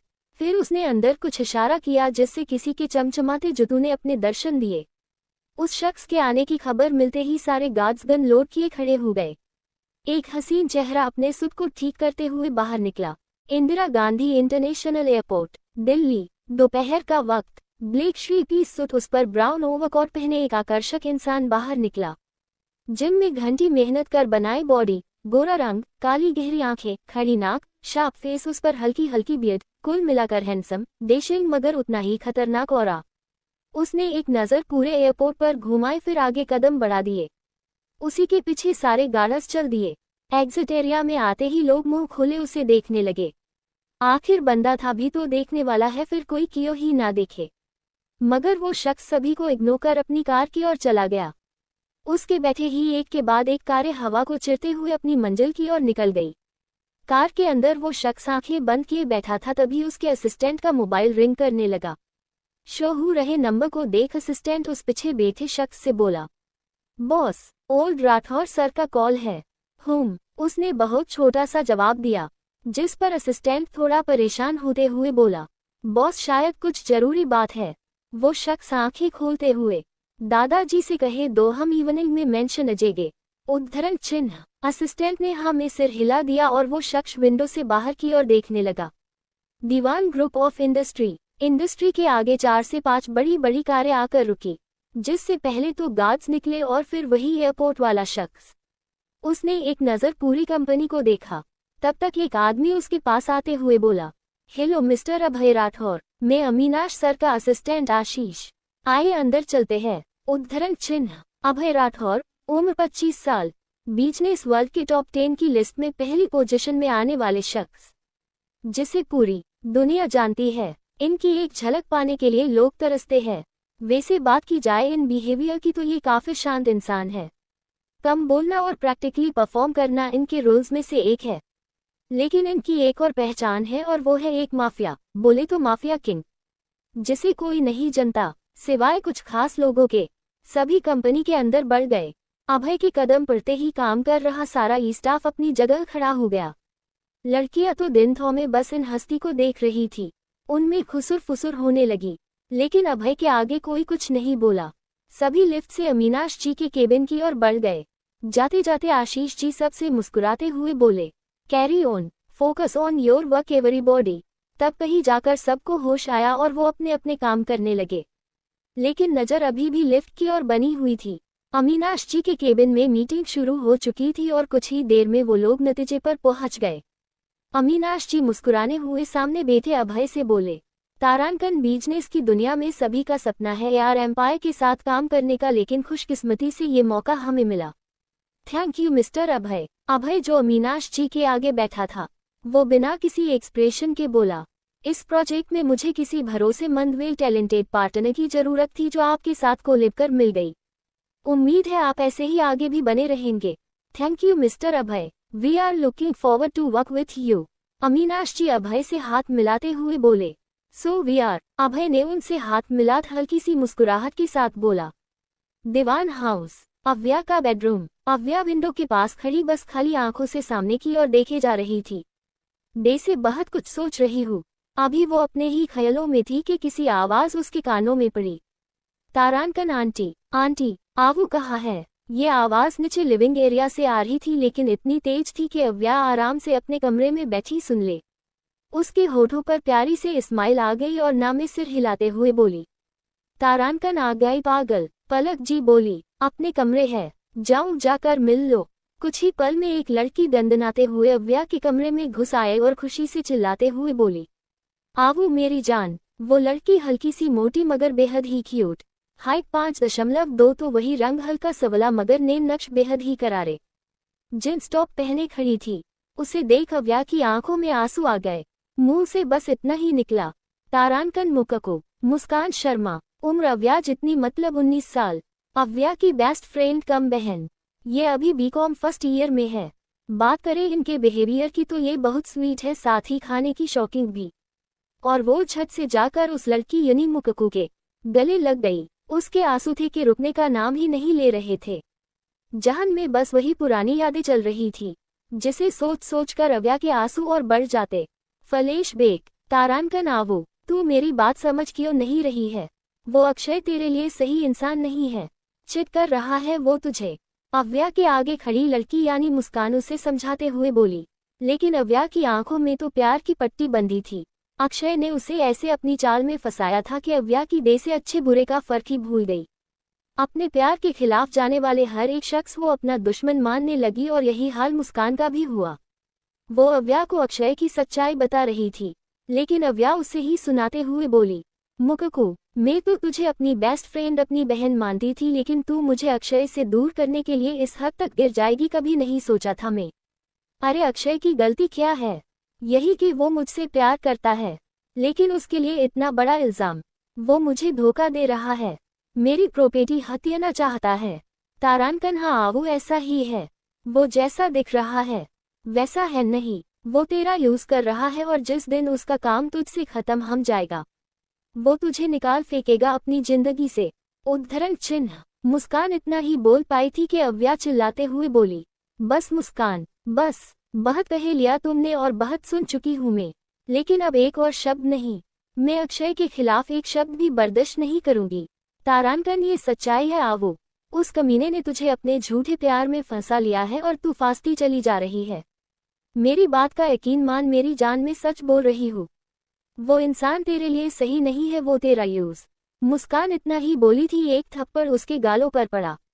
हाथ गाल पर चले गए। आंखों में आंसू लिए वो अव्या को देखने लगी, जो गुस्से से उबल रही थी। उसकी आंखों में मुस्कान अब दुश्मन लग रही थी, जिसे वो फूटी आंखें भी नहीं देख सकती थी। अव्या दांत पिसते हुए बोली, तू मेरी दोस्त थी इसीलिए कुछ नहीं कहा, लेकिन आगे अब एक शब्द भी नहीं। मुझे तुझ जैसी दोस्त नहीं चाहिए। चली जा मेरी नजरों के सामने से, इस पहले कि मैं कुछ गलत कर बैठूं। इतना बोल अव्या ने मुस्कान से मुंह फेर लिया। मुस्कान की आंखों से आंसू झरझर गिरने लगे, पर फिर खुद संभालते हुए बोली, तू मुझे सहेली नहीं मानती ना सही, लेकिन मैं तुझे अपनी बहन मानती, जान मानती, और अपनी जान की हिफाजत में अपनी जान से भी ज्यादा करूंगी। इतना बोल मुस्कान रोते हुए चली गई। वही अव्या भी रो पड़ी। मुस्कान चली गई। उसने अक्षय का असली रूप देख लिया था और वही समझाने के लिए अव्या के आस आई थी, लेकिन अव्या ने उस पर यकीन नहीं किया। अब मुस्कान अक्षय के बारे में सब जानती थी, जो अक्षय के लिए बड़ा खतरा साबित हो सकता था। इसीलिए उसने मुस्कान को अपने रास्ते से हटाने का प्लान बनाया। जिस दिन मुस्कान अव्या से मिलकर अपने घर की ओर बढ़ रही थी, उसी रास्ते में उस एक्सीडेंट हो गया, जिसमें मुस्कान हमेशा के लिए सो गई। Flash back and present. उन पलों को याद कर अव्या सिसक उठी। मुस्कान उसे खुद से अलग कर बोली, ओए इतना क्यों रो रही है? लखनऊ ही गई थी, अपने ससुराल नहीं। अव्या मासूम सी शक्ल बनाते हुए बोली, मेरा तो ठीक है, लेकिन तू क्यों गंगा जमुना बहा रही है? मुस्कान अपने आंसू साफ करते हुए बोली, कुछ नहीं यार, बस इतने दिन बाद तुझे देखा है ना, इसीलिए ये बेह निकले। यार इन दिनों तुझे बहुत मिस किया, वो ये आगे भी बहुत मिस करूँगी। तारांकन, उसकी अब जरूरत नहीं है, मैं अब दिल्ली में ही रहेंगी, मोम डैड और तेरे साथ। अव्या ने मुस्कुराते हुए कहा तो मुस्कान कंफ्यूज होते हुए बोली, क्या मतलब? अव्या मुस्कान का हाथ पकड़ खुशी से बोली, मैंने मब्स ड्रॉप कर दिया और अपना फैमिली बिजनेस ज्वाइन कर रही हूँ। और सबसे बड़ी खुशी की बात, मैंने भी उसी कॉलेज में बीकॉम का एडमिशन लिया है जहाँ से तू कर रही है। मुस्कान हैरानी से, व्हाट? तूने मब्स ड्रॉप कर दिया? और इतना बड़ा डिसीजन तूने आखिर क्यों लिया, जानते हुए भी डॉक्टर बनना तेरा बिग ड्रीम है? मुस्कान गुस्से से बोली तो अव्या विंडो से बाहर देखती हुई बोली, जानती हूँ, लेकिन कभी कभी हमारे सपनों से ज्यादा कुछ चीजें इम्पोर्टेंट हो जाती है, बस इसीलिए ये कदम उठाया। और अब तू कोई सवाल नहीं पूछेगी? ठीक है, नहीं करती कोई सवाल, बस इतना बता दे, कॉलेज कब आ रही है? भाई हमें भी आपके साथ अपना कॉलेज लाइफ एंजॉय करना है। इस बार अव्या थोड़ा सख्ती से बोली, क्या मतलब? कहीं ऐसा तो नहीं तू कॉलेज रेगुलर नहीं कर रही है? अव्या अंदाजा लगाते हुए बोली, जिसके जवाब में मुस्कान मुंह बनाते हुए बोली, अब अकेले जाके करती भी क्या? तू चली गई थी मुझे छोड़कर लखनऊ, अपने ड्रीम को पूरा करने, पूछे रह गई मैं अकेली तन्हा, और तेरे बिना तो मैं अधूरी हूँ, मेरे कांड अधूरे हैं। मुस्कान ने एक आंख दबा दी, जिस पर अव्या उसे मारने के लिए आगे बढ़ी और मुस्कान खुद को बचाने के लिए इधर उधर दौड़ने लगी। कुछ देर बाद दोनों बेड पर पड़े थे। अव्या सीलिंग को देखते हुए बोली, तारांकन, कल तो ऑफिस ज्वाइन करना है और कॉलेज भी कुछ इम्पोर्टेंट क्लास लेने ही होंगी। मुस्कान बस बोली, फिर आगे कुछ सोचकर बोली, आवो, कल तू ऑफिस ज्वाइन कर रही है तो चलना, मॉल चल के शॉपिंग कराते हैं, मुझे भी कॉलेज के लिए शॉपिंग करना है। अव्या कुछ नहीं बोली तो मुस्कान जिद करते हुए, यार चलना, मेरी राम प्यारी भी तेरा वेट कर रही है, हर दिन मुझसे शिकायत करती रहती है, आवो कब आएगी कब आएगी, चलना। अव्या मुस्कान की शक्ल देख हंस पड़ी, उसके सिर पर टिपली मारते हुए बोली, चल ठीक है, मैं रेडी हूँ, करती हूँ। जोर जोर, कहाँ जा रही है आप दोनों? पलक जी मुस्कान और अव्या को रोकती हुई बोली, जिस पर अव्या बोली, मोम थोड़ी शॉपिंग करनी थी इसीलिए मॉल जा रहे हैं हम दोनों। तारांकन, ठीक है, आप है, हमारे पीछे आइए, कहते हुए पलक जी आगे बढ़ गई। मुस्कान और अव्या एक दूसरे को देखते हुए कंधे उचका दिए। पलक जी ने एक और आवाज लगाई, जिससे दोनों हड़बड़ा के भागे। अव्या पलक जी के आगे खड़ी हो गई। पलक जी ने मंदिर में रखी थाल उठाए, उसमें से एक पीला धागा जिसमें 2-4 मीडियम साइज के घुंघरू लगे थे। पलक जी अव्या से बोली, अपना दाहिना हाथ आगे कीजिए। अव्या एक नजर उस पीले धागे को देखते हुए हाथ आगे कर बोली, ये क्या है मोम, और आप इसे मुझे क्यों पहना रही है? ज्यादा सवाल नहीं, बस इतना जान लीजिए ये धागा आपकी सुरक्षा के लिए पहना रहे हैं, इसीलिए उतारने की सोचना भी मत, वरना हमसे बुरा कोई नहीं होगा। पर मोम, अव्या परेशान होकर बोली तो पलक जी आंखें दिखाते हुए कहा, ना सवाल नहीं, अब आप जाइए। और एक बात, कोई शैतानी, समझ गई आप दोनों? अव्या और मुस्कान एक साथ, जी होम मिस्टर। फिर वो दोनों हंस दी और छोटी सी मुस्कान पलक जी के होठों पर भी तीर गई। अव्या और मुस्कान बंगलों से निकलकर मुस्कान की राम प्यारी मने रेड स्कूटी पर सावर होकर मॉल के लिए निकल गई। इवनिंग का टाइम, अभय की कार। तारानकन जी, दादा जी, बस मेंशन ही आ रहा हूँ, अभय कॉल पर बात करते हुए बोला, जिस पर सामने से रोबदार आवाज आई, मिलने नहीं, हम तुम्हें अपने पास रहने के लिए बुला रहे हैं अभय। अभय के दादाजी बोले, जिसके जवाब में अभय बोला, ये नहीं हो सकता, जब तक मिस्टर राठौर उस घर है मैं कभी नहीं आ सकता, एंडी विश आप मुझे फोर्स नहीं करेंगे। दादाजी भी ज्यादा कुछ नहीं बोले, बस इतना कहा, तो अपनी मोम से मिलने तो आ सकते हूँ ना तारानकन, बस उन्हीं के लिए मैं आ रहा हूँ, अदरवाइज मेरा वहाँ आने का कोई मूड नहीं है। तारानकन, ठीक है, हम तुम्हारा इंतजार कर रहे हैं। अभय बिना कुछ बोले कॉल कट कर देता। उसने आंखें बंद की और सिर सीट से टिका दिया। देखते ही देखते उनकी कार दिल्ली के सबसे बड़े मॉल के आगे आकर रुकी। अभय के आने की खबर मिलते ही मॉल के सारे स्टाफ अलर्ट हो गए। अभय अपने गार्ड के साथ मॉल के अंदर पहुंचा। उसके आने की खबर मिलते ही मॉल को खाली करवाया जा रहा था, जिससे लोग दूसरे साइड से मॉल के बाहर मिल रहे थे। अभय मॉल के थर्ड फ्लोर की ओर बढ़ गया, जो गोल्ड और डायमंड का सेक्शन था। उसी साइड मुस्कान और अव्या भी घूम रहे थे। अव्या झुंझुलाते हुए बोली, आप बताइएगी भी, हम इस सेक्शन में खाली पीली क्यों घूम रहे हैं? मुस्कान शॉप के नाम पढ़ते हुए बोली, यार माँ ने मुझे ऑर्डर की रिंग क्लिकेट करने के लिए कहा है, बस वही कर रही हूँ। अरे तो इतनी देर से तू सारी शॉप को घूर क्यों रही है? जिस शॉप से क्लिकेट करनी है वही चल और उठा ले। मुस्कान जबरदस्ती के दांत दिखाते हुए बोली, वो क्या है ना, मैं शॉप का नाम भूल चुकी हूँ। अव्या ने माथा पिट लिया। वही मुस्कान अपनी मोम को कॉल पे कॉल ट्राई कर रही थी, लेकिन उसकी मोम मदद से मजबूर मोबाइल साइलेंट कर भूल गई। अव्या अपना मोबाइल निकालते हुए, मैं अंकल को कॉल करती हूँ, वो आंटी के साथ होंगी तो बात हो जाएगी। मुस्कान ने हाँ में सिर हिला दिया। अव्या कॉल लगाकर एक साइड चली, तब तक गार्ड भी आ गया बाकी के लोगों को निकालने के लिए। मुस्कान उदासी से मोबाइल को देख रही थी, तभी अव्या बोली, तारानकन, पता चल गया है, लक्ष्मी ज्वेलर्स के यहाँ से रिंग उठानी है। मुस्कान की खुशी दुगनी, वो झट से अव्या के गले गई। यार तू तो हर प्रॉब्लम का सॉल्यूशन अपने पास रखती है, I am proud of you. उद्धरण चिन्ह। तारानकन, अब जल्दी चल, पता नहीं क्यों लेकिन सारे गार्ड्स मॉल खाली करवा रहे हैं, हम अपना काम कर निकलते हैं। अरे तो इतनी देर से तू सारी शॉप को घूर क्यों रही है? जिस शॉप से क्लिकेट करनी है वही चल और उठा ले। मुस्कान जबरदस्ती के दांत दिखाते हुए बोली, वो क्या है ना, मैं शॉप का नाम भूल चुकी हूँ। अव्या ने माथा पिट लिया। वही मुस्कान अपनी मोम को कॉल पे कॉल ट्राई कर रही थी, लेकिन उसकी मोम मदद से मजबूर मोबाइल साइलेंट कर भूल गई। अव्या अपना मोबाइल निकालते हुए, मैं अंकल को कॉल करती हूँ, वो आंटी के साथ होंगी तो बात हो जाएगी। मुस्कान ने हाँ में सिर हिला दिया। अव्या कॉल लगाकर एक साइड चली, तब तक गार्ड भी आ गया बाकी के लोगों को निकालने के लिए। मुस्कान उदासी से मोबाइल को देख रही थी, तभी अव्या बोली, तारानकन, पता चल गया है, लक्ष्मी ज्वेलर्स के यहाँ से रिंग उठानी है। मुस्कान की खुशी दुगनी, वो झट से अव्या के गले गई। यार तू तो हर प्रॉब्लम का सॉल्यूशन अपने पास रखती है, I am proud of you. उद्धरण चिन्ह। तारानकन, अब जल्दी चल, पता नहीं क्यों लेकिन सारे गार्ड्स मॉल खाली करवा रहे हैं, हम अपना काम कर निकलते हैं। मुस्कान ने हाँ में सिर हिला दी। फिर अव्या और मुस्कान ज्वेलरी शॉप की ओर बढ़ गए।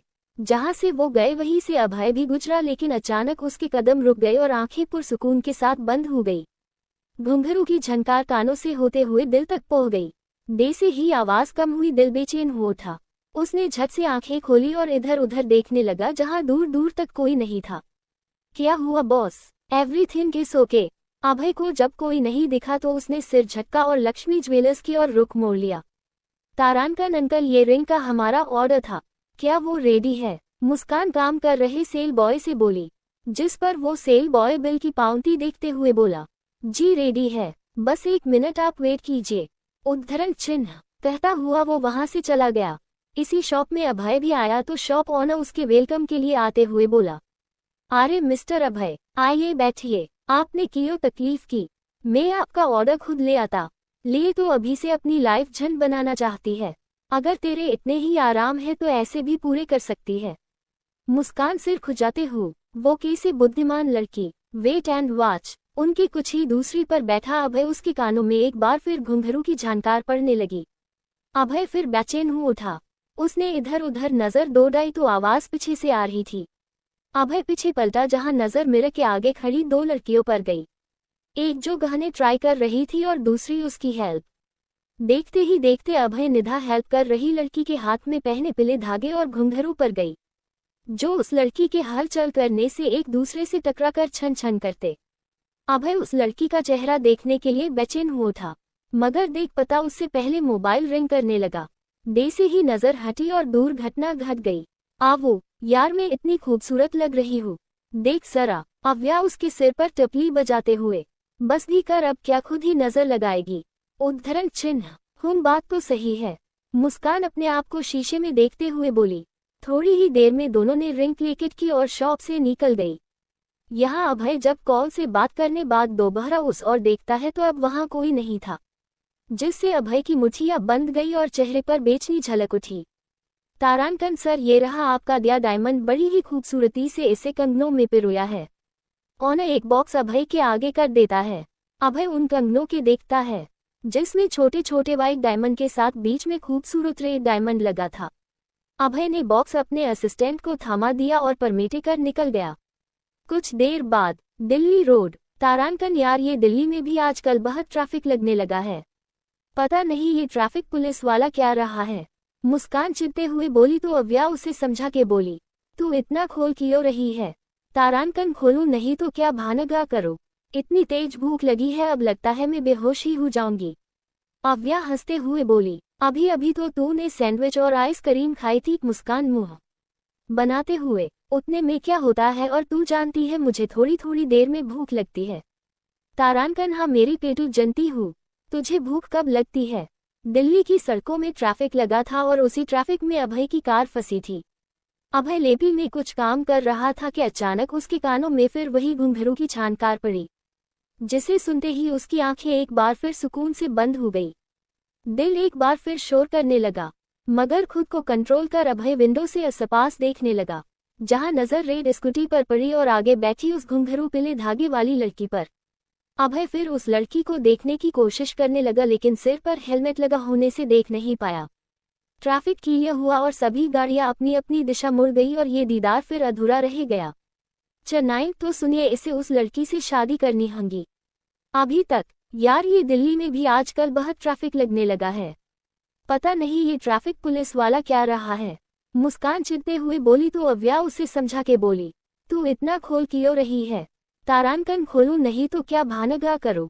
इतनी तेज भूख लगी है, अब लगता है मैं बेहोश ही हो जाऊंगी। अव्या हंसते हुए बोली, अभी अभी तो तूने सैंडविच और आइसक्रीम खाई थी। मुस्कान मुंह बनाते हुए, उतने में क्या होता है, और तू जानती है मुझे थोड़ी थोड़ी देर में भूख लगती है। हाँ मेरी पेटू जनती हूँ, तुझे भूख कब लगती है।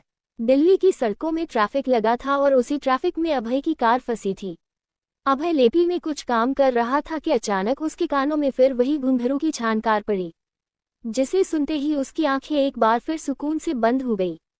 दिल एक बार फिर शोर करने लगा, मगर खुद को कंट्रोल कर अभय विंडो से आसपास देखने लगा, जहां नजर रेड स्कूटी पर पड़ी और आगे बैठी उस घुंघरू पीले धागे वाली लड़की पर। अभय फिर उस लड़की को देखने की कोशिश करने लगा, लेकिन सिर पर हेलमेट लगा होने से देख नहीं पाया। ट्रैफिक क्लियर हुआ और सभी गाड़ियां अपनी अपनी दिशा मुड़ गई और ये दीदार फिर अधूरा रह गया। अब आगे राठौर मेंशन। दिल्ली के मशहूर घराने राठौर फैमिली का आशीना। जमीन के बड़े अहाते बना ये 4 मंजिला इमारत सच में बेहद ही खूबसूरत और लाजवाब है। मेंशन के अंदर सभी लोग कामों के उलझे थे, जैसे किसी के आने की तैयारी चल रही हो।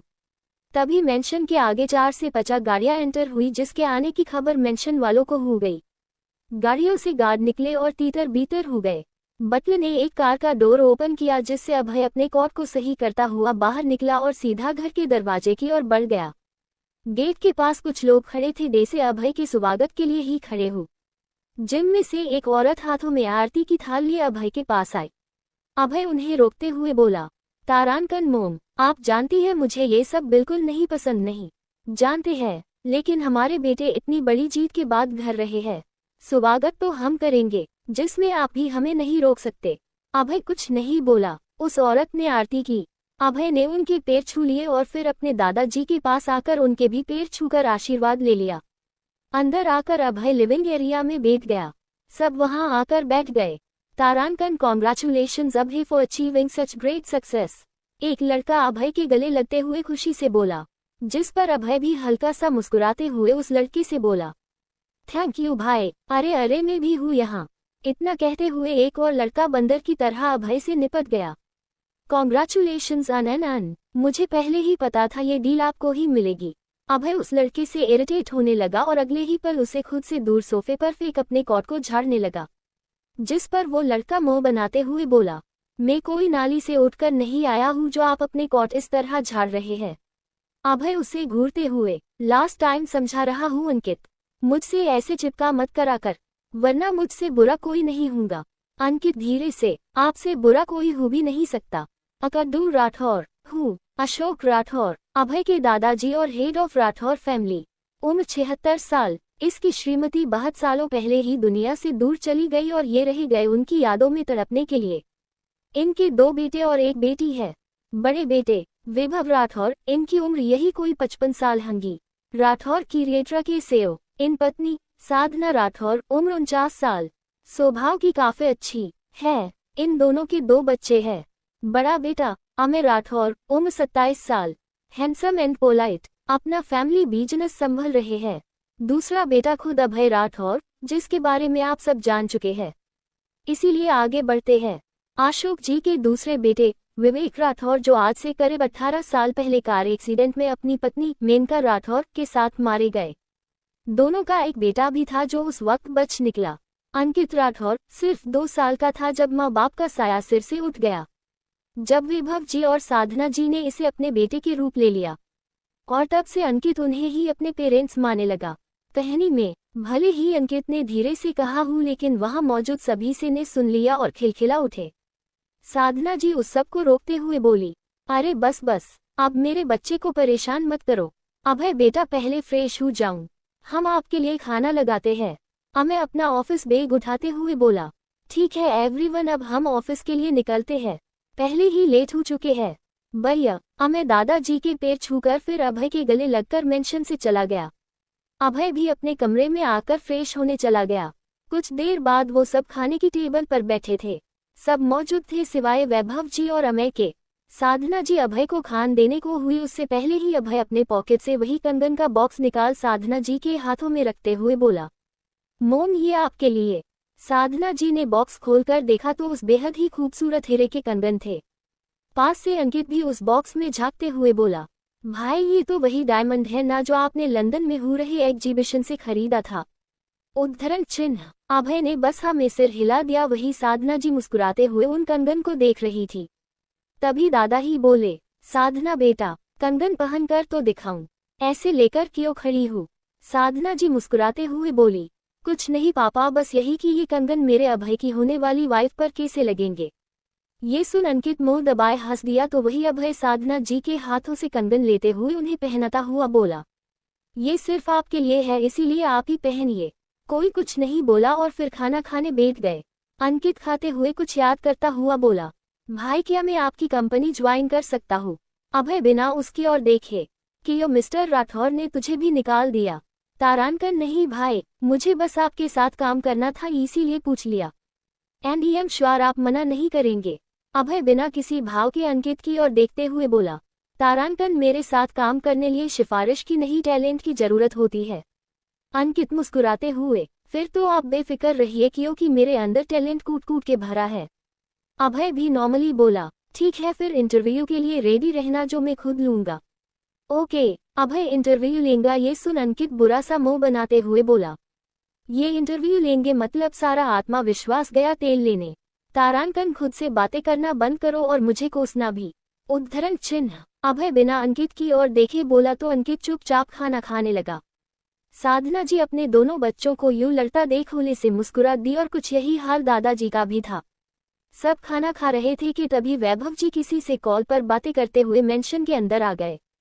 उन्होंने एक नज़र डाइनिंग टेबल पर बैठे अभय पर डाली जो चुपचाप खान खा रहा था। वैभव जी अपने कमरे की ओर निकल गए। यहाँ अभय खाना खत्म कर उठा और साधना जी और देखते हुए बोला, मोम अब मैं पैलेस वापस जा रहा हूँ। ये सुन साधना जी उसे रोकते हुए बोली, पर अभी तो तुम आए हो और इतनी जल्दी जा रहे हो। रुक जाऊं बेटा, अभय फीका सा मुस्कुराते हुए, मैं यहाँ रहा तो जरूर कुछ ऐसा होगा जो ना आपको पसंद आएगा और ना आपके पति को। सो बेटर है मुझे निकलना चाहिए। इतना बोल अभय बिना कुछ बोले मेंशन से चला गया। उसके जाने के बाद वैभव जी डाइनिंग एरिया में आए और बिना किसी से अभय के बारे में पूछते हुए दादाजी से बोले, पापा 2 दिन बाद प्रिया की बर्थडे पार्टी है और राजेंद्र भाई साहब ने पूरी फैमिली को इनवाइट किया है। दादाजी पानी पीते हुए, ठीक है हम सब चलेंगे, आखिर प्रिया राठौर परिवार की होने वाली बहू है। Jindal house, living area. तारांकन डेड हम कल से ऑफिस ज्वाइन कर रहे हैं। अव्या अमीनाथ जी से बोली। अमीनाश जी मुस्कुराते हुए हाँ में सिर हिला देते हैं। अव्या उठकर अपने कमरे में आ गई और स्टडी टेबल पर सभी फाइल की स्टडी करने लगी। पढ़ते पढ़ते उसे रात के 1 बज गए। अव्या ने फाइल बंद की और सिर चेयर से टिकाकर आंखें बंद कर ली। उसके संजीदा चेहरे से पता लग रहा था वो काफी गहराई से कुछ सोच रही है, मगर क्या ये सिर्फ उसे ही पता है। AR पैलेस बार। तारांकन डेड मेरा यकीन कीजिए मैंने ऐसा कुछ। तभी थप्पड़ की आवाज के साथ ये आवाज थम सी गई और एक कड़क आवाज वहां गूंज गई, चुप, एकदम चुप, अगर एक शब्द भी आगे कहा तो मैं जबान खींच लूंगा तुम्हारी। तारांकन एक लड़की की इज्जत क्या होती है कभी सोचा है तुमने? शर्म नहीं आई तुम्हें इतना घटिया काम करते हुए? तारांकन वैभव आप शांत हो जाइए, इतना चिल्ला आपके लिए अच्छा नहीं है। तारांकन कैसे न चिल्लाऊं साधना, बात छोटी नहीं है। इन लड़के के कारण किसी की इज्जत जा चुकी है, वो हमसे इंसाफ की उम्मीद लगाए बैठी है। लेकिन इंसाफ होगा और हम करेंगे। उस लड़की को इज्जत के साथ हम इस घर में बहू बना के लाएंगे। तारांकन कहना क्या चाहते हैं आप वैभव? साफ साफ बोलिए। तारांकन तो सुनिए, इसे उस लड़की से शादी करनी होगी। पैलेस में ही बने एक बड़े से बार में अभय बैठा एक के बाद एक ड्रिंक किए जा रहा था। उसकी आंखें गुस्से से लाल थी और दिमाग में यही आवाजों का शोर था। उसने कसकर आंखें बंद कर ली। दिमाग बुरी तरह बेचैन था, ना उसे आंखें खोलकर सुकून मिल रहा था और ना बंद करके। कहते हैं शराब हर दर्द की दवा बन जाती है, लेकिन यहाँ ये भी काम ना आई। अभय खुद को सुकून देना चाहता था पर कमबख्त खुद बेवफा निकली। अभय आंखें बंद किए बैठा ही था कि उसके कानों में घुंघरू का मध्यम शोर फिर सुनाई पड़ने लगा। उसने झट से आंखें खोली और अपने चारों ओर देखने लगा, जहां उसके अलावा कोई नहीं था। अभय जान गया कि ये बस उसका वहम है, लेकिन ये वहम ही उसे कुछ सुकून दे रहा था। अभय ने आंखें बंद कर ली और कब उन घुंघरू की आवाज को महसूस कर उसे नींद ने घेर लिया पता ही नहीं चला। अगली सुबह दीवान ग्रुप ऑफ इंडस्ट्री। तारांकन सर, लिटिल गर्ल ने सभी HOD एंड मैनेजर्स को मीटिंग रूम में बुलाया है। आशीष जी अमीनाश जी से बोले तो वही अमीनाश जी अपने केबिन की ओर बनते हुए बोले, सिर्फ उन्हें ही नहीं आपको भी बुलाया है, आप जाइए कहीं आप मीटिंग के लिए लेट ना हो जाए। कहते हुए अमीनाश जी अपने केबिन में चले गए और आशीष जी ने कदम मीटिंग रूम की ओर बढ़ा दिए। मीटिंग रूम में सभी हेड ऑफ डिपार्टमेंट और मैनेजर्स बैठे आसपास में खुसुर फुसुर कर रहे थे। एक आदमी थोड़ा झुंझुलाते हुए बोला, यार कब से बुलाकर बैठा रखा है लेकिन अभी तक खुद होस्ट ही गायब है। तारांकन बात तो आपने सही कहा है मिस्टर जायसवाल, पता नहीं आशीष सर ने इतनी अर्जेंट मीटिंग क्यों रखी, मैं तो लिव में था फिर भी इम्पोर्टेंट मीटिंग का बोल तुरंत आने को कहा। ये लोग इसी तरह से बातें कर रहे थे कि तभी आशीष जी अंदर आए। उनके अंदर आते ही सभी ने सवालों की बौछार कर दी। आशीष जी उन सभी को शांत रहने का कह रहे थे मगर कोई सुनने को तैयार नहीं था। तभी किसी की शांत मगर उतनी दमदार आवाज आई, तारांकन सभी के सवालों के जवाब मिस्टर आशीष नहीं हम देंगे। इस आवाज को सुन सभी की नजर डोर से आ रही अव्या पर गई। Navy blue formal shirt with brown pant, shirt के सीली वेल्बो तक फोल्ड थे, ऊपर से शर्ट की एक बटन खुली थी। एक हाथ में ब्राउन बेल्ट की वॉच, खुले बाल जो थोड़े से आगे एक शूडल पर थे। बिना कोई मेक ऊपर से 0 फिगर बॉडी हाई एकदम कायमत। उसकी खूबसूरती देख सभी मेल मुंह खोले रह गई तो वही फीमेल्स जल जल ले कोयला। अव्या है चिया के पास आकर उस पर बैठते हुए बोली, तारांकन सभी के सवालों के जवाब मिल जाएंगे, पहले शांति से बैठ जाइए। वहां अधिकतर लोग अव्या को जानते थे, इसीलिए हैरानी में थे कि अव्या कंपनी में और उन सब को बुला के करने के क्या वाली है। एक बार फिर आपस में खुसुर फुसुर होनी शुरू हो गई। जिससे अव्या सख्त आवाज में बोली, तारांकन मीटिंग शुरू कीजिए अंकल। आशीष जी ने हाँ में सिर हिला दिया और फिर अपनी जगह पर से खड़े होते हुए बोले, जैसे कि आप सब जानते हैं कुछ महीनों से हमारी कंपनी के plans and personal informations leak हो रही है। जो कौन कर रहा है और क्यों कर रहा है उसका पता अभी तक नहीं चला। हम सब जानते हैं मिस्टर आशीष, लेकिन आप क्यों बता रहे हैं? अब आशीष जी कुछ कहते उससे पहले ही अव्या उन्हें रोककर खुद बोल पड़ी, अंकल ये सब छोड़िए और इस फाइल पर नजर डालिए। कहते हुए अव्या ने फाइल आगे की ओर सरका दी। सभी एक एक कर उस फाइल पर नजर डालने लगे। अव्या अपनी जगह से उठी और चेयर के आसपास घूमती हुई बोली, मिस अवनी, जहां तक हम जानते हैं मिस्टर भत्रा हमारी अकाउंटिंग संभालते हैं ना। बिजनेस में कहाँ लॉस हो रहा है और कहाँ प्रॉफिट, एम राइट। अव्या अवनी की ओर देखने लगी जो अमीनाश जी की सेक्रेटरी है। वो हाँ में सिर हिला देती है तो अव्या मिस्टर भत्रा की ओर देखते हुए आगे बोली, तारांकन सो मिस्टर भत्रा, हमारे पास पिछले 6 महीने का रिकॉर्ड है जिसके अकॉर्डिंग हमें पहले 1 महीने में ज्यादा नहीं पर 50 लाख का नुकसान हुआ था। उद्धरण चिन्ह। तभी मिस्टर भत्रा उसे बीच में टोकते हुए बोले, 1 minute ma'am, let me correct it. जहां 50 लाख का लॉस हुआ तो वही कंपनी को इसके 10 गुना रिफंड भी मिला था। अव्या मुस्कुराते हुए अपने दोनों हाथ टेबल पर टिकाकर बोली, ठीक है आपकी बात मान ली, बट हर बीते महीने में ये लॉस डबल क्यों हो रहा है? क्योंकि जहां तक हम जानते हैं मार्केट में हमारे हर एक प्रोडक्ट की काफी डिमांड है तो लॉस होने का सवाल ही नहीं उठता। अब आगे। Diwan group of industry meeting room. Mister Bhatra कुछ कहते उससे पहले ही अवनी बोल पड़ी, वो मेम। अव्या गुस्से से अवनी की ओर देखते हुए, आप मिस्टर भत्रा है? अवनी ना में सिर हिला देती है जिस पर अव्या कड़क आवाज में, तो जिससे सवाल किया जा रहा है उसे ही बोलने का मौका दीजिए। अव्या फिर मिस्टर भत्रा से, तो मिस्टर भत्रा बोलिए, हम सब सुन रहे हैं।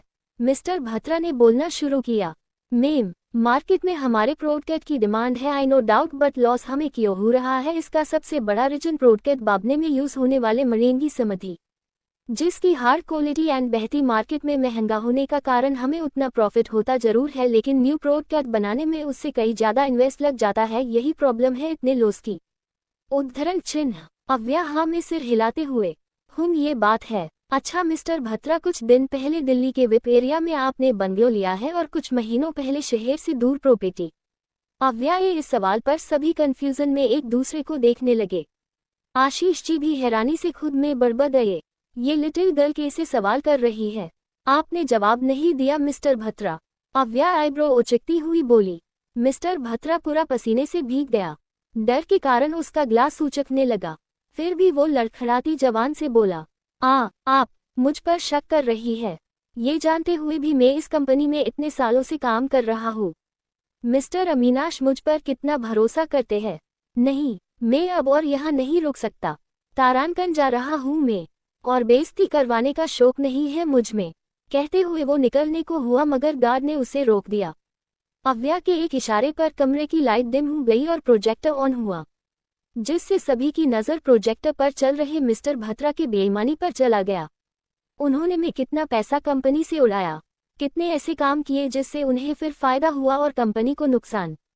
आशीष जी भी मिस्टर भत्रा की ओर गुस्से से घूरने लगी। आखिर जिस इंसान को वो ईमानदार समझ रहे थे वो इतना बड़ा चोर निकला। बाकी सबका भी यही हाल था।